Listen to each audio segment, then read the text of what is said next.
Dee Dee was my aunt, real weird girl. You are there. What was Dee Dee like as a child?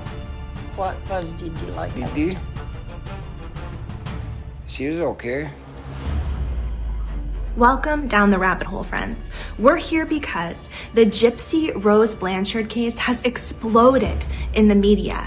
But for me, I personally want to take a look backwards to uncover more information about why this situation occurred in the first place and what we can do going forward to prevent more cases like Gypsy's.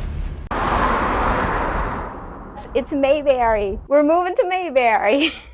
It didn't take a lot to convince Dee Dee and her daughter Gypsy Rose to make a new home in Aurora. They already knew it was meant to be. It is the perfect town. June 14th, 2015. Sheriff's deputies in Greene County, Missouri found the body of Claudine Dee Dee Blanchard face down in the bedroom of her home, lying on the bed in a pool of blood. Gypsy Blanchard, Dee Dee's daughter, and Nicholas Godejohn have been imprisoned coming up on 8 years for the crime of murder, with Gypsy recently being released by her parole board. But my interest primarily lies in Dee Dee Blanchard. Who was she? What happened to her to create this monster who essentially kidnapped and exploited her child for decades? Dee Dee told me she would need a wheelchair. And I asked her, I said, man, she's got a lot of issues.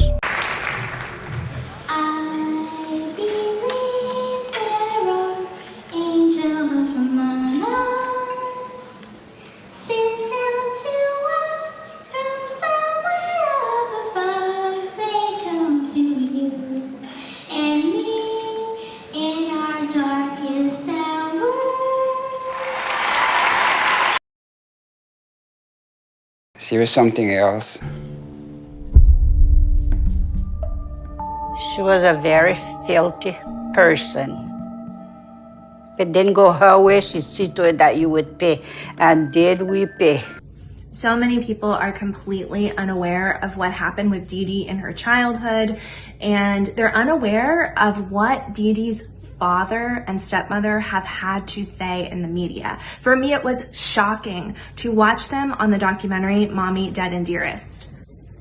She opened up credit cards with my dad's name, my grandpa's name, ran up crazy bills. Supposedly, America's Most Wanted was looking for this girl. Because my sense of where they were coming from was, we wash our hands of this sick, disgusting individual. She's always been a loser and we're done with her. The minute she'd have set foot on the bar, the law would have arrested her. Yeah, she She was had wanted. made bad checks in Slidell, Slidell, she was wanted. bad checks in New Orleans. Wherever she went, she was doing all kind of stuff. Many interviews of Dee Dee's father and stepmother have been incredibly sad for me to watch. She was poisoning my stepmother. Supposedly, she was giving her some Roundup in her food and stuff. She was putting some poison in my food. Dee Dee's father and stepmother have made extremely serious accusations that Dee Dee was not only a con artist and a criminal, but also that she potentially tried to murder her stepmother. The same thing she had put in the plant. And she wound up, she stayed 9 months in bed. After that, she couldn't get up. I didn't think she was gonna make it. There was nothing she couldn't get away with.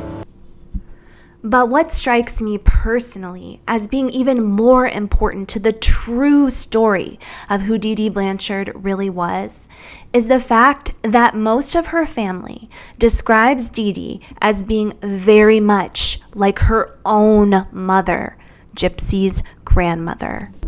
Her mama was a little bit like her. Yeah, her mama too.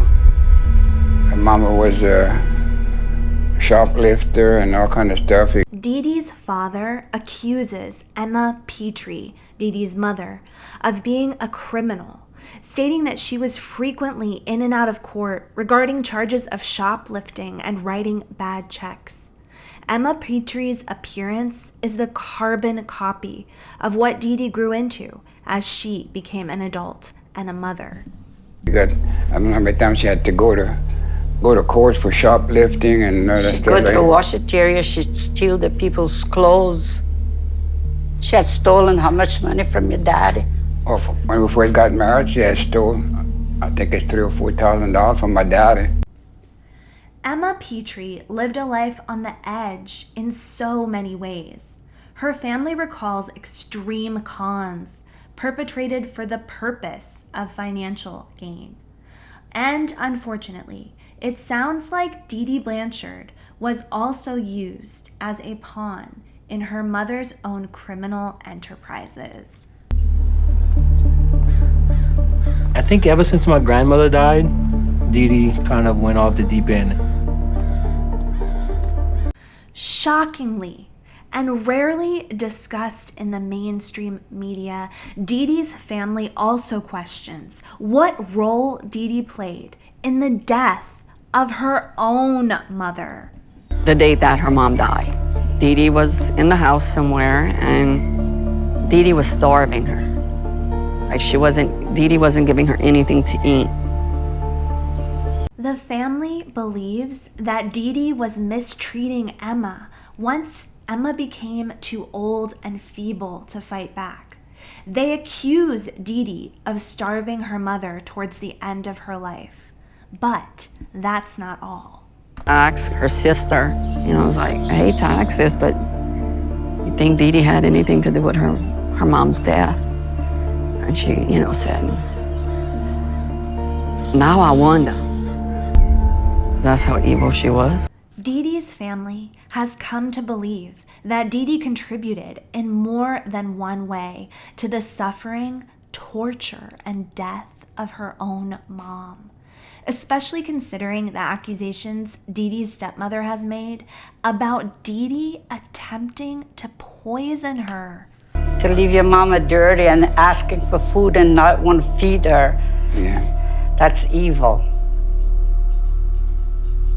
When Dee Dee's family found out she was murdered, they had a hard time even believing it. They were asking, what kind of game is she playing at now?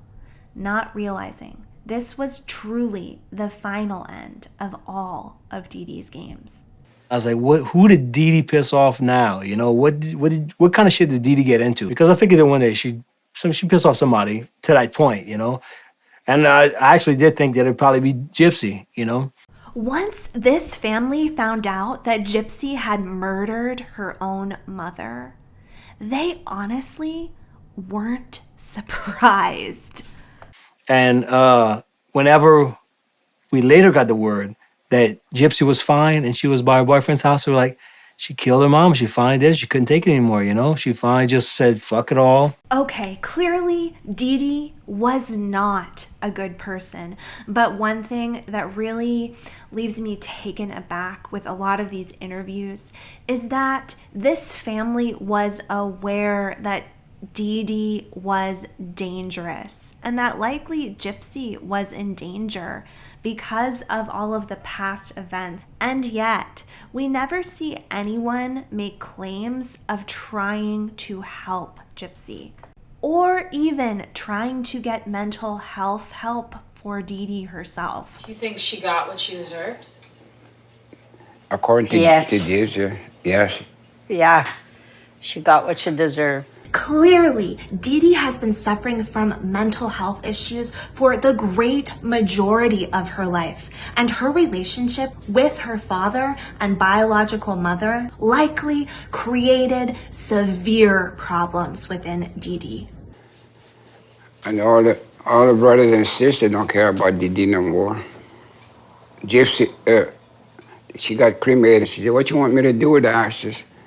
Everybody said, I don't want her. I don't want her. Flush them. In my opinion, Gypsy is likely reliving what happened to Dee Dee in her childhood in some way, shape, or measure. I told her, flush that in the toilet. Her sister said, flush that in the toilet.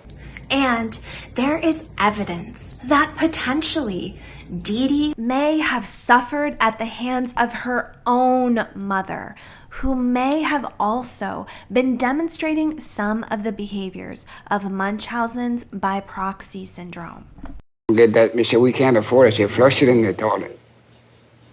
I was incredibly saddened when Gypsy was found guilty of her mother's murder and sentenced to prison, because I believe Gypsy was a kidnap victim who had every right to do whatever was necessary to escape. But looking back, I cannot deny that Dee Dee Blanchard was created, likely born out of terrible abuse and neglect by those around her in her childhood. Her family knew something was dangerously wrong. Emma Petrie's life passed down through generations and gravely affected Gypsy's own childhood. Dee Dee is guilty and yet also a victim. Reality is, the tragedy of Munchausen's began long before Gypsy. And guys, I'm so excited because I plan to speak out more in depth about the issues of Munchausen's by proxy or fictitious disorder and the case of Gypsy Rose Blanchard on a new podcast called Mothership Explores. Check it out on YouTube. I'll link it below. I hope to have that podcast out with Laura and LB by the end of this week. The channel will be linked below, but I'll also make you aware of when the podcast is released because there's so much to talk about in regards to Gypsy and the issues surrounding Munchausen's by proxy diagnosis. Thank you so much for joining me here tonight. I hope that you'll join me tomorrow, friends, as we head down yet another rabbit hole.